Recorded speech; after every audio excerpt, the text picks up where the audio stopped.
This presentation is relatively quick anyway. I don't know how many here are aware of this program, the Worldwide Flora and Fauna program.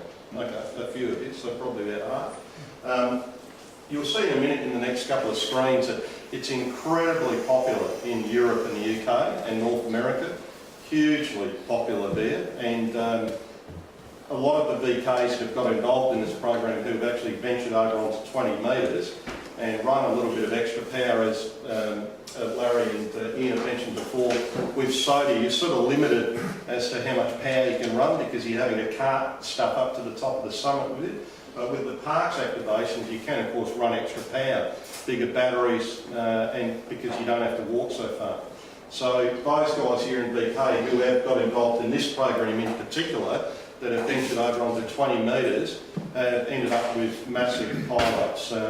Two in particular just recently, Tony, VK3 VTH, who's the Keith Roger Memorial National Parks Award caretaker.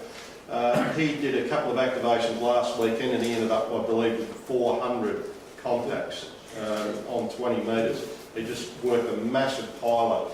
Number one in your VK, and number two, you're in a Worldwide Flora and Fauna park, and the Europeans will love you, as do the North Americans. It's slowly starting to catch on here, this program, with a little bit of publicity that we've done.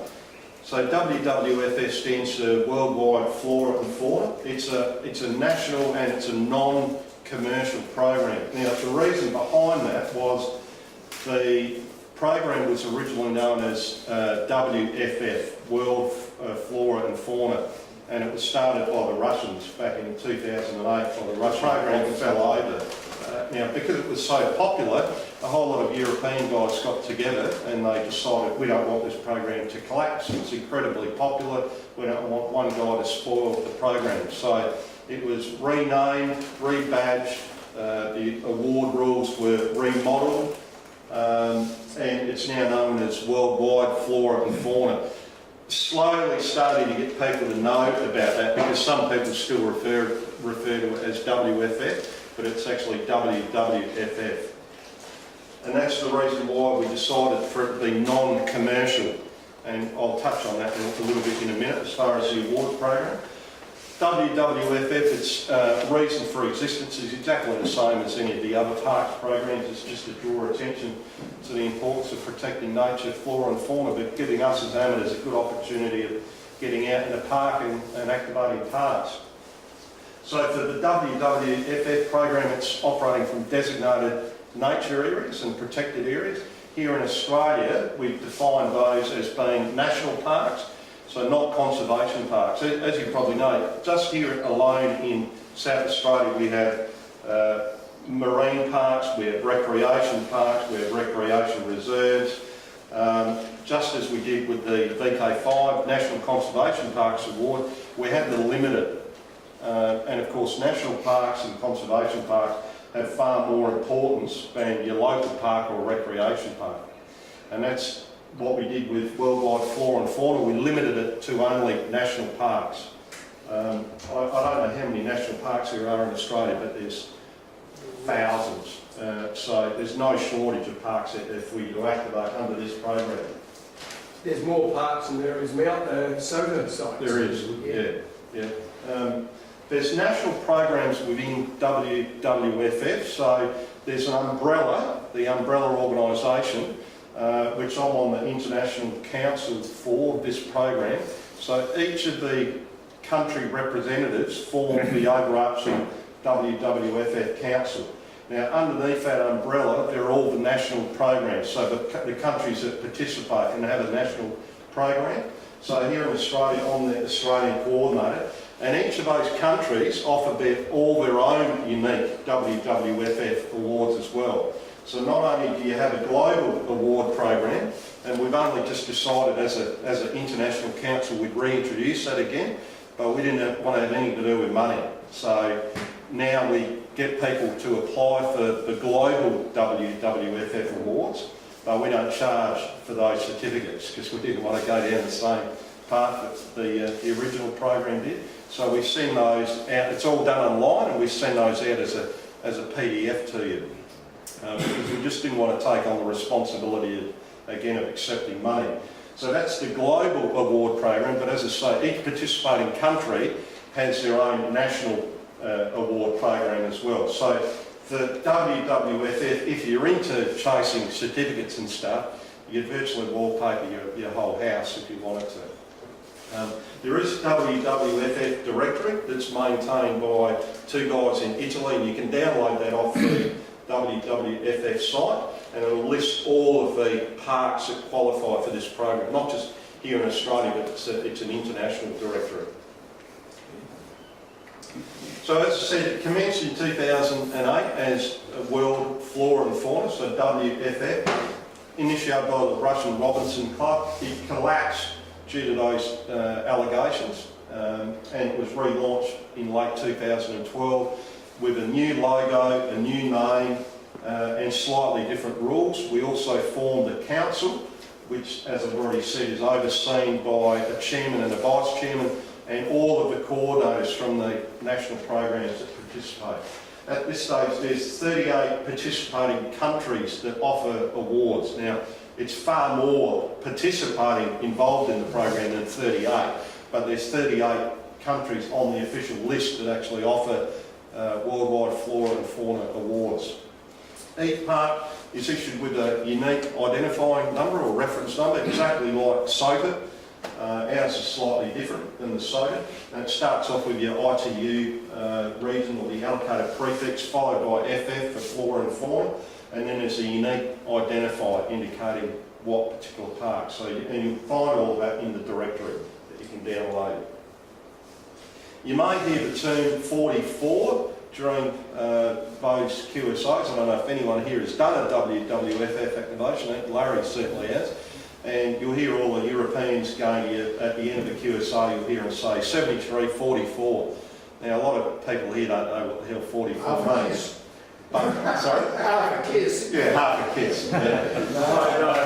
And you can see there, 44 just represents the four elements, the earth, the water, air and fire. It was a bit of a catch cry for the Worldwide Flora and Fauna program. That was actually initiated by the Russians, and we decided that we'd keep it going and incorporate it in the new program. So if you do get involved in this, maybe not so many of the VKs, but certainly if you get onto any of the bands where you work in Europe or North America, you'll hear them say 73, 44, so that's what it means. And the second digit is obviously just the directions on a compass.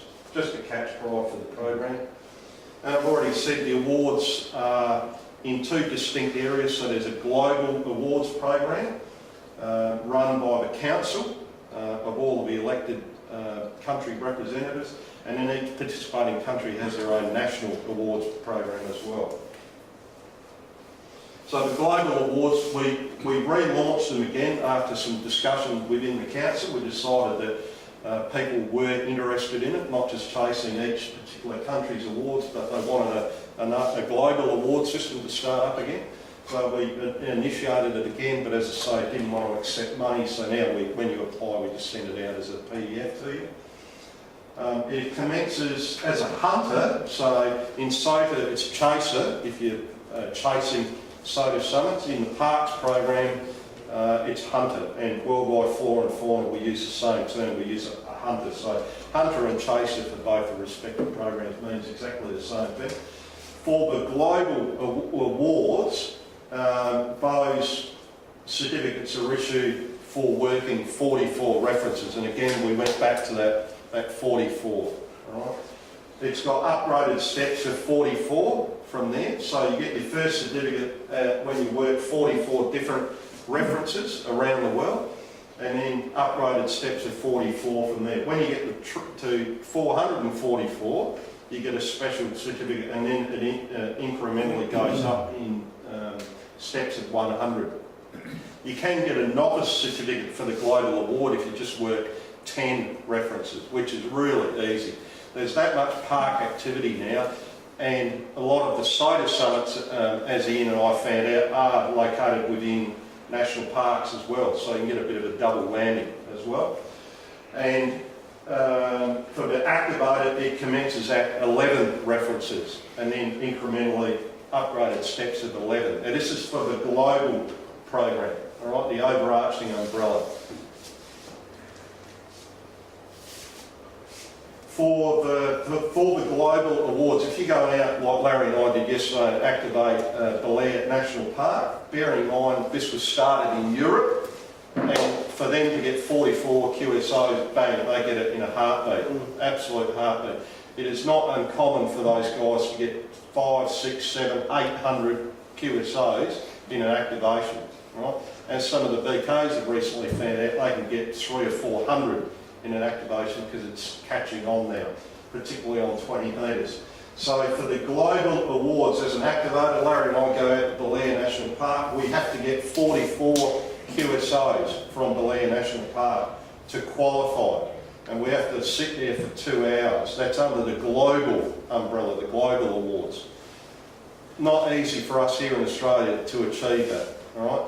But it can be incremental. All right, so Larry and I go to Belair National Park yesterday, we get 10 QSOs, we go back again today, we get another 10, so we add them together and you get 44, all right? So that's the way the global program works. It doesn't have to be in the one sitting, it can be over a period of time. As I said, spread over multiple activations. The difference with WWFF as opposed to the VKFF Parks Award is they will accept mobile activations. So if you go and drive into Belair National Park and sit in your car, under the global awards they'll accept that as a valid activation as well. Maritime Mobile is accepted as well because in the WWFF program there are some marine parks that qualify as well, particularly overseas. Aeronautical Mobile of course isn't accepted for this, and you can't use clearly you can't use repeaters or IRLP or Echolink or anything like that. In the global program, you may actually have to send photos of where they set up. They have to have documentary proof that they're actually in the park. Now, I don't know why the reason behind that is, but it's quite stringent rules. So if you are applying for any of those certificates as an activator, you need to go and have a look at the global activator rules because they're far more stringent than the rules I created for the Australian National Program, which commenced here in March 2013. And as I said, I'm the coordinator for this program here in Australia. Our, what we call VKFF, so the Australian Flora and Fauna program, is a little bit different to the global program, but only subtly different. I don't require photos, I don't require any documentary proof, and the only difference is the number of QSOs. You don't need 44, you only need 10 for it to be a valid activation, because I believe that 44 was too imposing for us, so I lowered the threshold down to 10. Now, if you're lucky enough to get 44, then not only have you absolutely belted in as far as the VK national program is concerned, but you've also attained the required number of 44 QSOs for the global side of things as well. So does that make sense for everybody? If you just want to get the VK certificates, you only have to get 10 contacts, but if you want to go for the global certificates, you need 44. And here in Australia, I lowered the threshold from 2 hours to 30 minutes as well. Now, I don't really give a rat's toss. You know, I don't want on the application you spent 30 minutes there. It's all an honesty system, right? But the global awards are very pedantic about requirements. So it's open to activators. I actually took that photo of you last night, Larry. I didn't watch.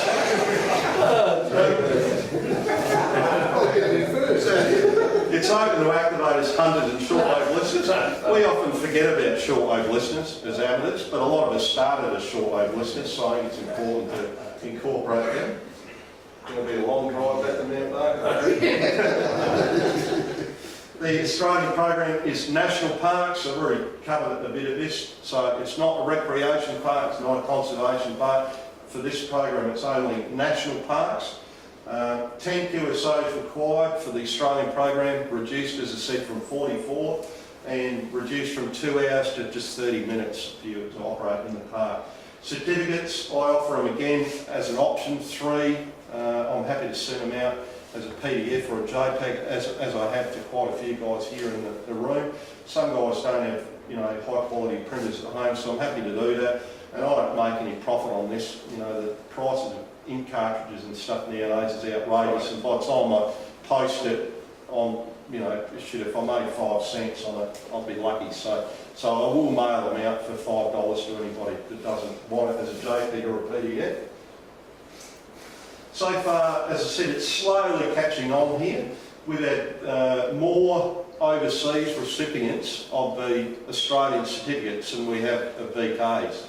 Now, I think probably as VK operators, we probably should hold our heads in shame, really, when you consider there's more interest from overseas than here in Australia. But there are some really core blokes here, like John's one of them, I know Larry is, I think Ian's done a few, David's done quite a few of these and have got these certificates. There's 5 tiers for the Australian program, going all the way from bronze all the way through to diamond. And the good looking rooster on there, that is John Larry. Yeah, I like the other photo, didn't I? So it's really basic. This award program is very simple. It's for dummies. So you just go out and activate 10 different VKFF reference areas, 20 for silver, 30 for gold, etc, etc. Very easy program. For hunters and shortwave listeners, oh yeah, there's Homer Simpson again. It's the same, so 10, 20, 30, 40, all the way through to diamond. And that's what the certificates look like. I'm looking at possibly introducing some new certificates as well, like the VK5 Parks Award.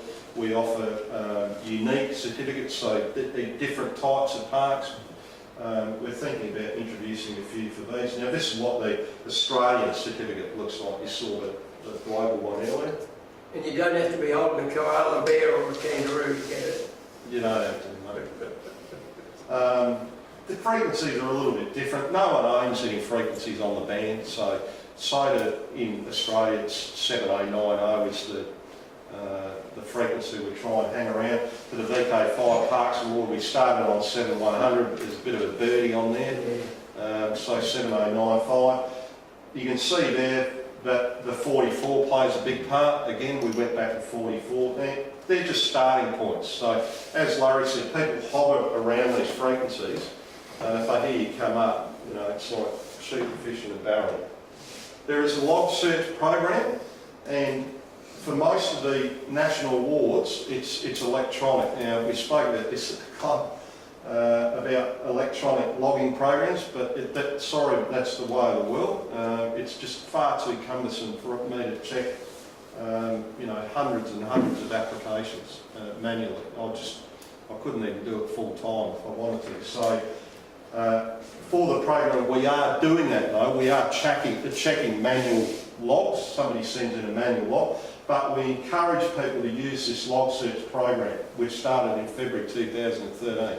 So Larry and John have done it. When they go and do an activation, they send me as the Australian coordinator an ADIF file of their activation, and I upload it onto this log search program. Now, not only can Larry and John keep an eye on the computer as to what their progress is and what awards that they can qualify for, but the applicants can go on and see, well, I worked John in that part, I worked Larry in that part, and all the award applications are done online as well. But we are still doing manual award applications as well. So I'm happy to get an email, and I don't care what format it is, you can write it out, do whatever you like at this stage.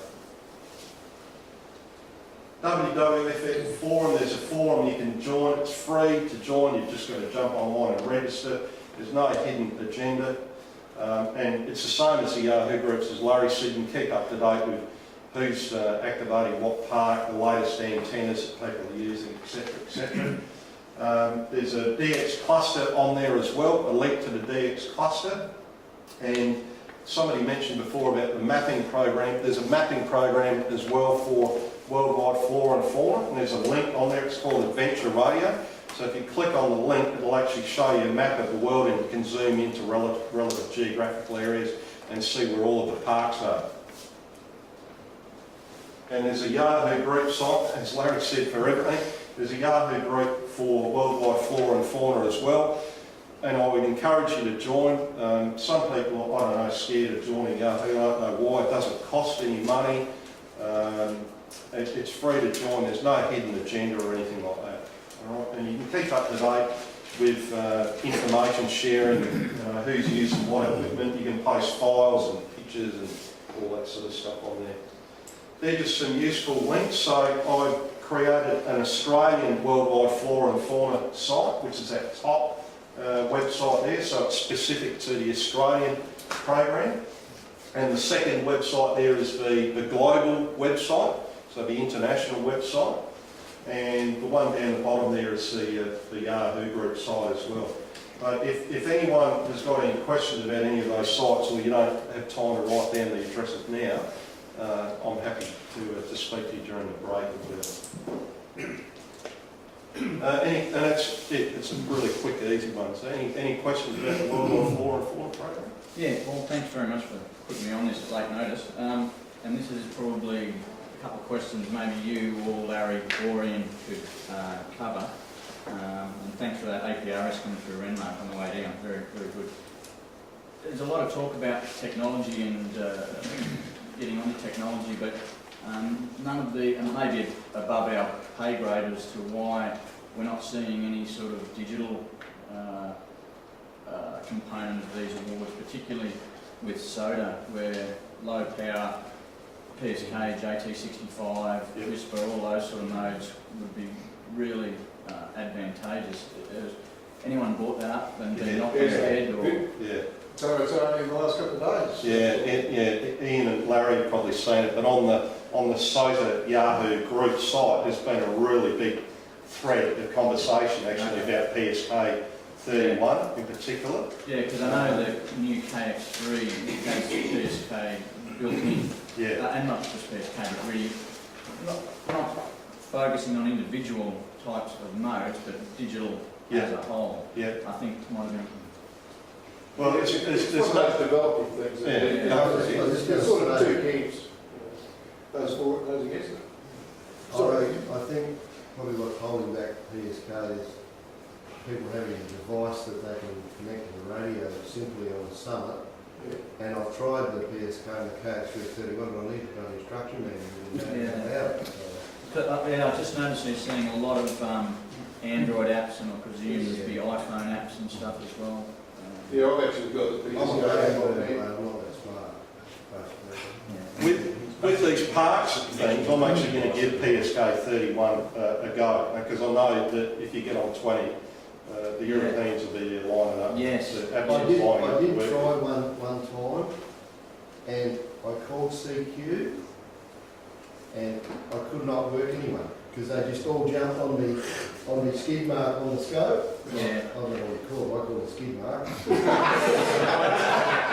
and, they all jumped on my skid mark about 10,000, I don't know who I was talking to. Yeah. The software couldn't resolve who was there. Yeah, I'll talk to you offline. Sorry. Yeah. Yeah, at CW is the other example. There's actually a SOTA CW practice session now, because a lot of guys, obviously CW is easy to get through, QRP as well, yeah. when conditions aren't great. And a lot of guys, for SOTA in particular, specifically learnt the CW because of the summits on the air program. And there's a VK CW night now. I think all the SOTA boys get together and practice CW. So. There's also As regards to the CW, reading it, you're allowed to read it on a laptop. I can send it, but my old brain is... You can do whatever you want to do, mate. You've got a train robot, you can go out there, Now the train robot runs around the floor. So yeah, go ahead, Norman. It's just interesting, CW is actually 3 times more popular around the world than what SSB is for That's right. chasers. And think back to those. the good part about CW, you can actually hear 2 or 3 different conversations and pick the one you want. That PSK, because they're all on that same day. Yeah, so Yellow smudge. You just get a gobble of letters. You know, everything it's all about. yeah, let me know if you want to. So, yeah, running low on time, but if anyone's got any questions, sorry, yeah, go for it. Would you accept activation on MF? Yeah, CW on Yeah. MF? yeah. Okay, because it wasn't listed on the frequencies. Yeah, no, that's fine. Yeah, that's only a bit of a rough guide, Doc, but yeah, no, that's fine. Yeah.